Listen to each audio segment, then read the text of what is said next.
ya terkait yang mana sih yang disebut anak yang bermasalah sosial ini atau permasalahan sosial anak, yang mana yang menjadi ranah atau dalam bentuk pembinaan buat dari UPT yang Ibu pimpin. Baik, terima kasih sudah mengundang kami yang kali kedua ke sini ya. Mungkin masih saya refresh lagi apa ya. Itu UPT PPR saya. Siap. UPT PPR saya Inang Matutu, unit pelaksana teknis Pusat Pelayanan Rehabilitasi Sosial Anak Inang Matutu, Dinas Sosial Provinsi Sulawesi Selatan. Jadi dari namanya rehabilitasi ya. Jadi kami adalah salah satu dari 6 UPT yang ada di Dinas Sosial. Kami kebetulan menangani untuk anak usia dini gitu. Usia dini 5 tahun ke bawah? Iya, usia dini 5 tahun ke bawah. Sesuai dengan Pergub nomor 13 2018, usia balita gitu. Ya, usia balita. Nah, tadi pertanyaannya tentang permasalahan anak ya. Ya, yang mana yang disebut permasalahan sosial anak ini? Iya. Kalau secara global sih permasalahan anak banyak ya. Anak yang berhadapan dengan hukum, anak yang mengalami kekerasan, anak yang bermasalah secara tumbuh kembang anak atau psikologis anak, banyak ya. Tapi kebetulan kami untuk PPR Inang Matutu itu dengan beberapa kriteria. Ya, kriteria untuk siapa tahu ada di antara yang menonton ini apa sih kriterianya masuk di Inang Matutu. Nah, pertama itu karena misalnya kategori dia mengalami keterlantaran pengasuhan. Karena kesibukan orang tua. Ya, karena kesibukan orang tuanya sehingga anaknya dititip ke tetangga, ketitip ke anak atau dititip sehingga anak ini tidak mendapatkan pendampingan sebagaimana layaknya anak yang harus didampingi. Atau karena misalnya anaknya dibawa-bawa serta ke tempat kerja gitu, yang tidak representatif untuk atau tidak ramah anak tidak gitu. Misalnya dibawa serta pergi ke pasar gitu. Ya, dibawa ke tempat misalnya rumah sakit, pelayanan kesehatan itu kan rentan. Iya, rentan. Atau dibawa sebagai orang tuanya bekerja sebagai kuli misalnya gitu. Atau dibawa di lingkungan yang mohon maaf yang bahasanya kurang bagus untuk anak-anak kita ya. Sehingga ada orang tua yang membanggakan anaknya berbahasa orang tua, diberi apa ya, dentolah katanya. Padahal secara tumbuh kembang anak itu kan anak itu selayaknya harus berbahasa sesuai dengan usianya, sesuai dengan perkembangannya itu sendiri.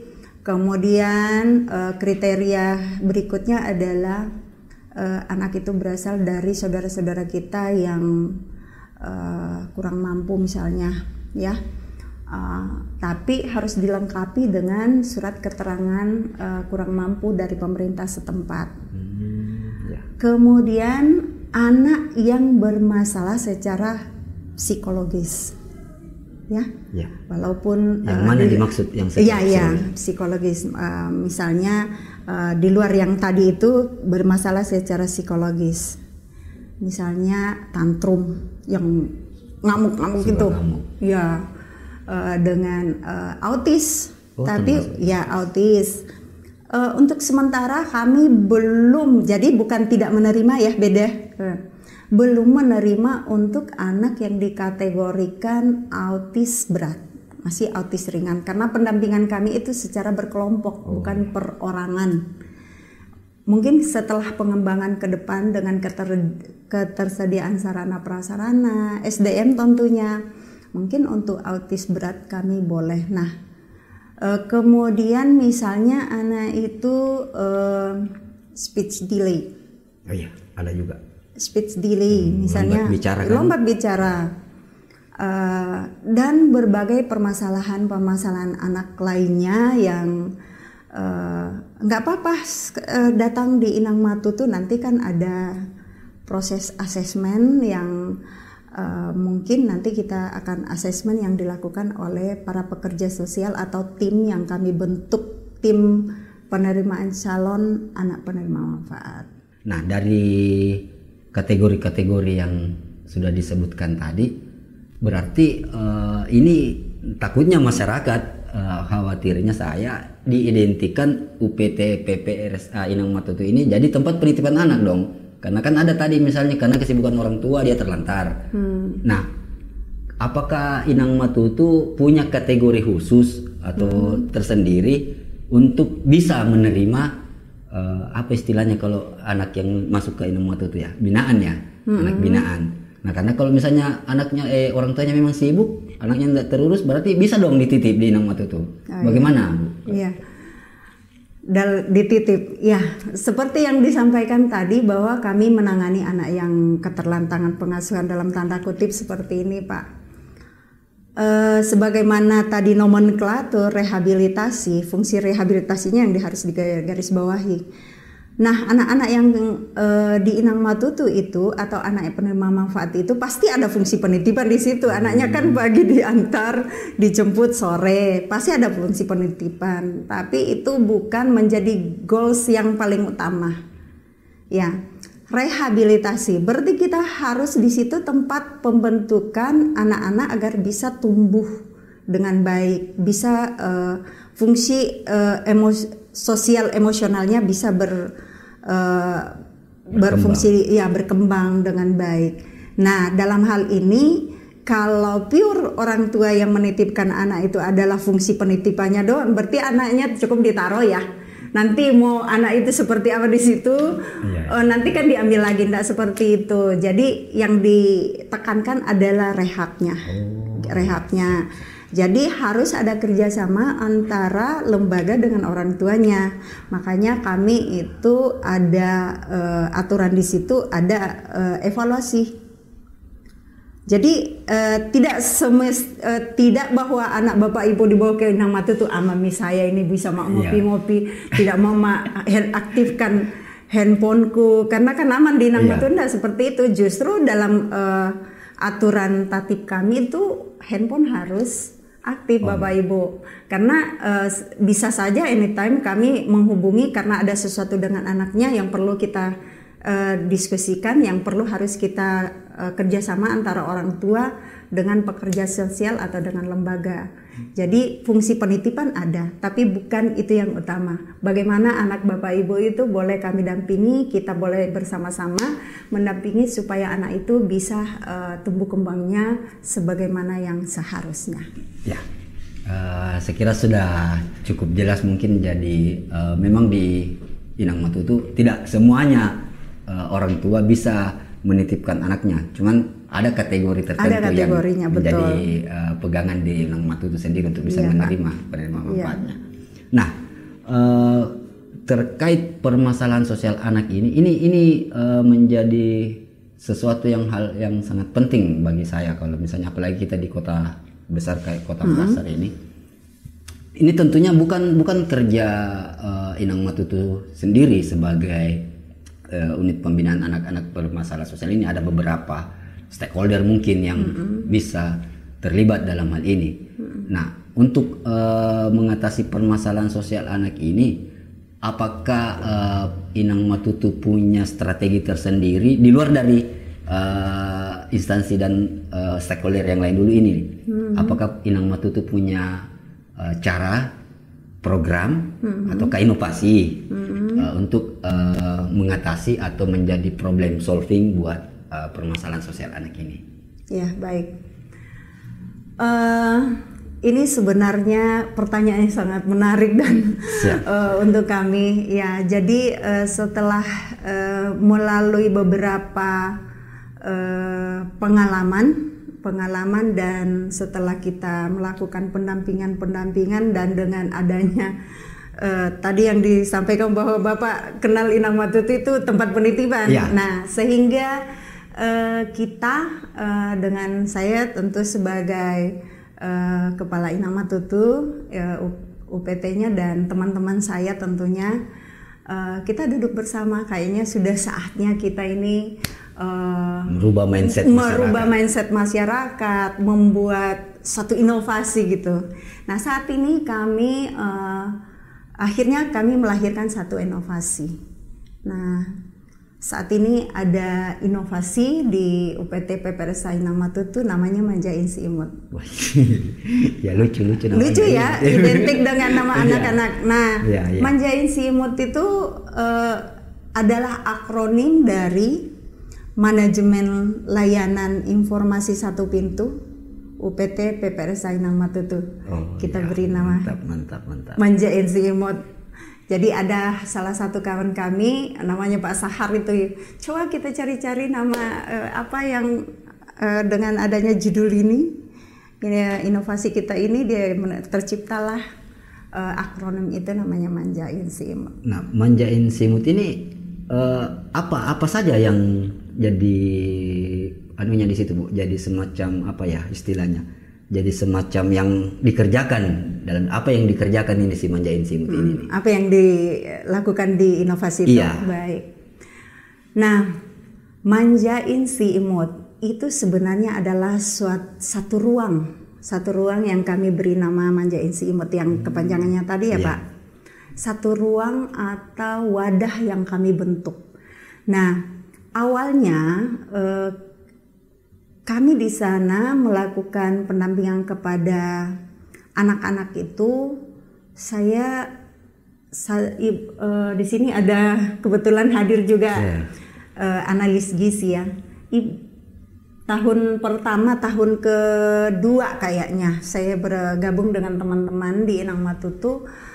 Sebagaimana layaknya sebenarnya yang organisasi yang melakukan pendampingan langsung ke masyarakat, kan tidak bisa sebenarnya akses terutama kami kan mendampingi anak-anak, tidak boleh dilewat-lewati umum kan, itu sepertinya belum ada gitu. Kebiasaan orang tua masih ikut nongkrong di situ, ada tamu masih lewati anak-anak. Nah kan kayak anak-anak ini rentan, tidak bisa fokus kalau areanya itu dilewat-lewati oleh umum. Itu pertama, terinspirasi dari situ.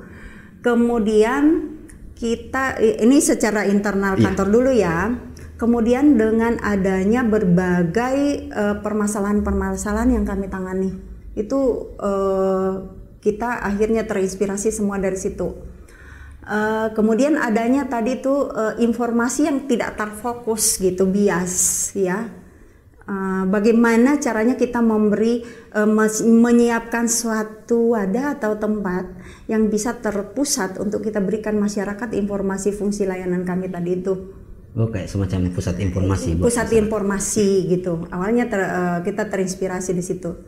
Nah, akhirnya kita berpikir gimana layaknya sebagai suatu lembaga kita bikin kayak lounge gitu ya, lounge. Jadi masyarakat yang kita layani memang benar-benar kita fokus, tidak perlu dia harus masuk ke ruangan-ruangan, kayak gitu kan kurang representatif ya, kurang efektif pelayanan, masuk di bagian ini masuk sini, masuk bagian ini masuk sini kayak gitu. Akhirnya kita bikin satu lounge mini gitu, mini di mana di situ kita dapat menerima keluhan-keluhan masyarakat atau apa. Awalnya begitu, sehingga bagaimana kalau kita bentuk ruangan seperti itu. Itulah inovasi, kita buatlah satu ruangan yang kebetulan ada satu ruangan kecil di UPT itu, kita sulap menjadi suatu lounge yang sederhana dan kita maksimalkan. Itulah muncul ide suatu ruangan namanya Manajemen Layanan Informasi Satu Pintu UPT PPRS Sainang Matutu. Nah, berarti saya pikir sudah cukup jelas terkait inovasi. Tadinya saya berpikir ini Manjain Si Imut program yang menyasar anaknya langsung, tapi ternyata dari penjelasannya Ibu, Manjain Si Imut ini berarti semacam suatu tempat yang disiapkan bagi orang tua untuk koordinasi, komunikasi terkait kebutuhan anaknya mungkin di Inang Matutu. Tidak hanya orang tua, lembaga misalnya. Jadi itu tadi. Jadi ceritanya gini, awalnya itu kita terinspirasi dari maksudnya biar kita pelayanannya lebih maksimal, masyarakat juga yang kita layani itu lebih fokus. Awalnya dari situ. Nah setelah makanya judulnya itu manajemen layanan informasi supaya menginformasikan layanan kami. Tapi setelah kami laksanakan atau kami implementasikan inovasi ini, juga yang salah satu yang melatar belakangnya adalah kita juga kan pemerintah harus tanggap dengan isu-isu masyarakat ya. Pemerintah itu salah satu tugasnya Pak. Bagaimana kita tanggap dengan isu-isu yang beredar di masyarakat, apa yang harus kita lakukan, kebijakan apa yang kita lakukan. Nah, instansi kecil ini tentu tanggap dengan permasalahan yang ada kaitan dengan kita punya pekerjaan, di mana perkembangan teknologi saat ini, anak-anak kan orang tua yang datang mendaftar itu menyampaikan, kita asesmen. Apa sih penyebabnya anaknya begini, tantrum, anaknya pokoknya dengan segala macam akibat itu. Ada salah satu fenomena sekarang Pak, ketergantungan gadget. Iya. Ketergantungan gadget ke anak-anak.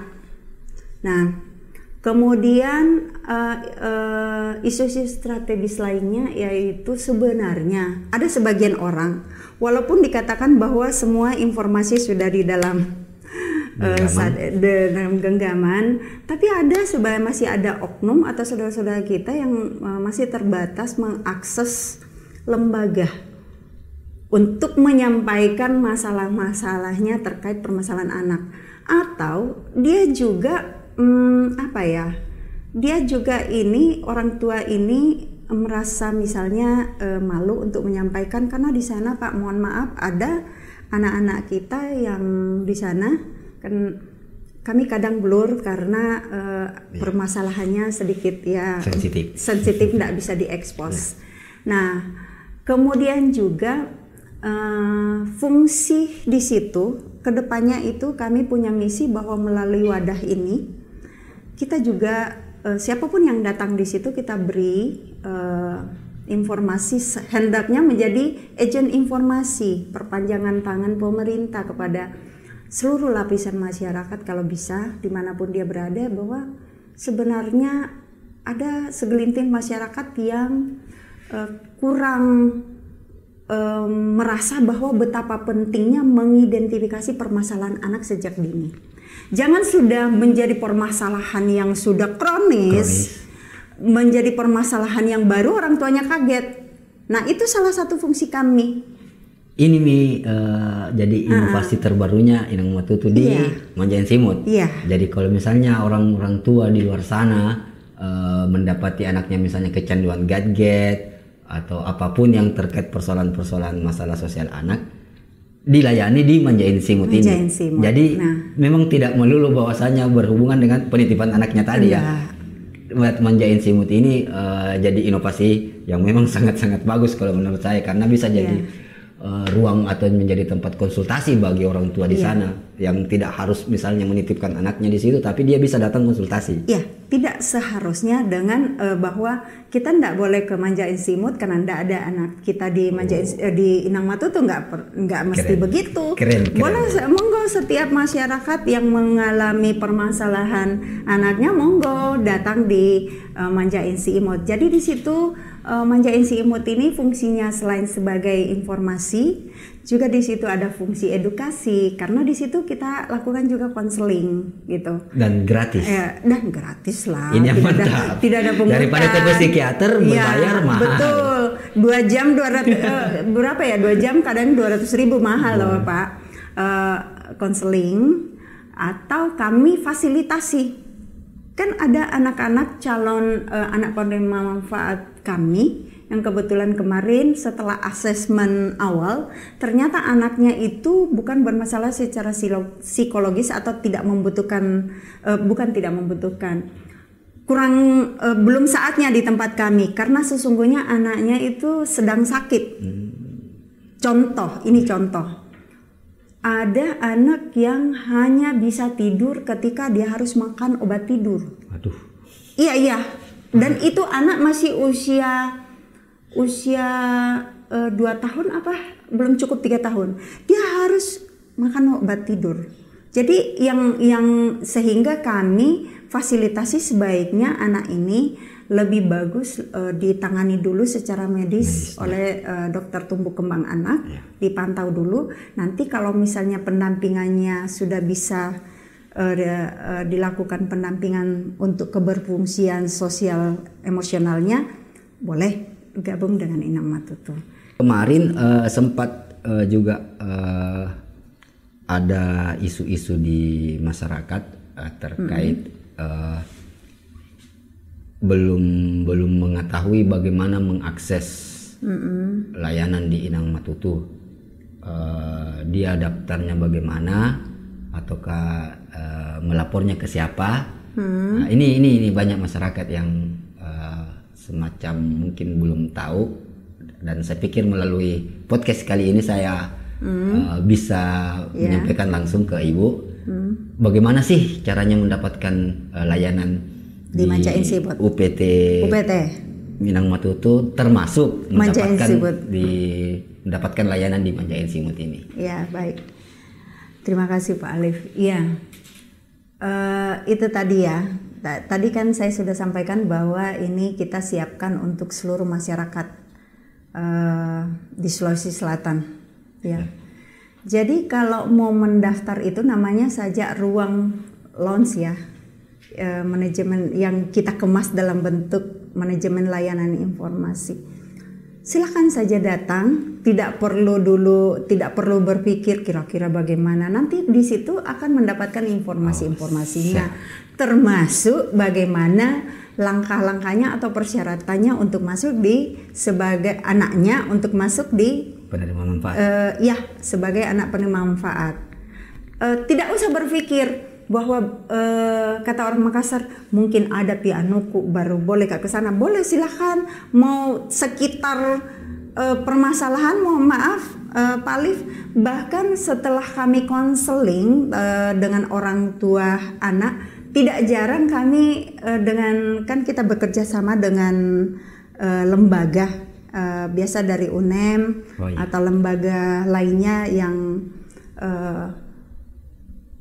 untuk kebutuhan konseling psikologis ya terhadap permasalahan anak. Itu tidak jarang kadang justru orang tuanya yang curhat Pak, tapi ujung-ujungnya untuk kebutuhan anak, seperti itu ujungnya. Tapi itu tetap privasi kami jaga, kode etiknya itu tidak boleh bocor dan tidak akan diekspos, even itu dengan kami sesama pegawai. Nanti kalau misalnya dibahas ketika memang itu dibutuhkan dalam suatu, misalnya anak ini tidak signifikan perubahannya, maksudnya kami tangani setelah dilakukan evaluasi, anak ini justru murung atau ada sesuatu hal yang kayak seperti itu. Kan dengan pengalaman teman-teman Bapak Ibu Peksos di sana yang sudah puluhan tahun mendampingi anak-anak, itu kepekaannya itu bisa dia baca dengan cepat, kayaknya ada something dengan anak ini. Kita panggil orang tuanya, kita lakukan konseling. Kalau misalnya itu agak prinsip, biasanya kita lebih lanjut di konselingnya dengan psikolog yang kami sudah tunjuk gitu. Iya. Dan ini mengcover satu sulsel bisa masuk? Bisa. Seluruh sebenarnya namanya kami kan di tingkat level provinsi. Tapi yang kami tangani saat ini kebanyakan masih Kota Makassar. Kalau dari daerah seperti ini, kalau ada yang bertanya Pak Alif ya, nanti pasti Pak Alif terinspirasi bagaimana kalau dia di daerah lain. Nah, kalau untuk daerah kabupaten kota, ada permasalahan anak-anaknya yang membutuhkan misalnya layanan yang seperti kami sampaikan. Nah, ini salah satunya bisa ke tempat kami, atau ada keluarganya di Makassar, pasti harus stay di Makassar gitu. Karena kan saat ini sarana prasarana untuk sementara dan masih dalam karena pemerintah Provinsi Sulawesi Selatan saat peduli, di mana kemarin itu ada kan hari waktu Hari Anak Nasional dan kemarin Bapak Gubernur itu di Taman Paku itu ada kegiatan anak-anak. Pemerintah saat ini fokus kepada bagaimana anak-anak itu dipersiapkan menjadi anak yang berkualitas sebagaimana harapan bangsa. Jadi mungkin kedepannya itu akan dikembangkan lagi suatu saat bisa menjadi lembaga yang bisa untuk menyiapkan orang untuk dari yang minat. Karena kalau anak-anak Pak tidak seperti dengan anak terlantar atau anak jalanan, boleh anaknya doang yang datang. Tapi kalau anak yang balita kan orang tuanya ikut serta. Berarti tidak mungkin bahwa harus sarana prasarana itu butuh yang lebih minimal dia tidak ditinggal sendiri. Iya, seperti itu. Jadi untuk sementara ya datang diantar pagi dan sesuai jam kerja dijemput sore, gitu. Siap. Dan di pagi hari itu, pagi sampai sore itu sudah ada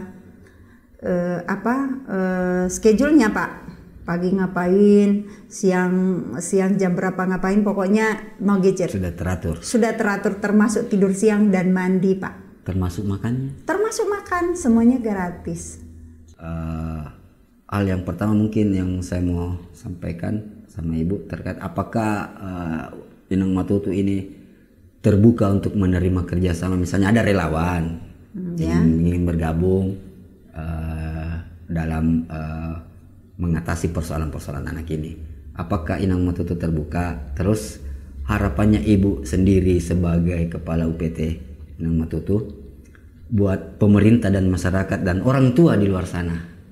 Bagaimana Ibu mengajak mereka kerjasama dalam mengatasi persoalan-persoalan anak ini? Iya. Boleh siapa tahu boleh berkolaborasi dengan kami, mengajak kami ikut serta atau bersama-sama dengan kami kita kerjasama bersinergi untuk bagaimana kita menciptakan anak yang berkualitas, anak generasi yang diharapkan bangsa ini usia emas, di mana usia yang sangat menentukan untuk anak-anak kita persiapkan menjadi anak yang berkualitas, harapan bangsa. Jangan misalnya kita mengajak Bapak Ibu yang misalnya sudah banyak podcast tentang anak, banyak menulis kajian ilmiah tentang edukasi anak atau parenting, tapi yang diperbutuhkan sekarang adalah action. Bagaimana kita mengimplementasikan dalam bentuk karya yang betul-betul kita laksanakan. Tidak hanya berakhir di dalam suatu tulisan atau buku yang menarik, podcast yang hebat, tapi betul-betul yang ditunggu sekarang anak-anak kita adalah action untuk kita bagaimana mempersiapkan anak-anak kita menjadi anak yang berkualitas sebagaimana harapan kita bersama tentunya.